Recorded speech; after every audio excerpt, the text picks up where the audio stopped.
Part is she's at work right now. I know.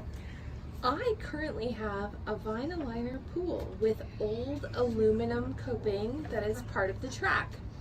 I would like to add stone to the deck and a cantilever coping. Would I just saw the existing coping and track out and install new liner with the track for cantilever, then install a thick bullnose stone and then lay the rest of the stone on top of the existing concrete?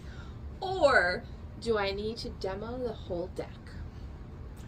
The only way to do it right so that all of the elevations work, if you just added to the top of the deck, you've now added to the top step of the pool, which makes it uncomfortable or not even a good situation. The best way to do this is to demo the deck out. You're going to have to replace the liner in the process. Pull all that coping off.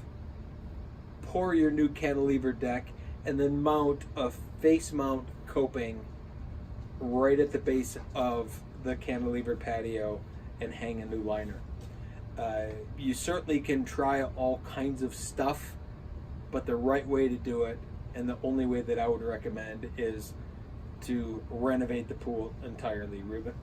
New liner, new face mount coping, and new patio is the only right way to do it.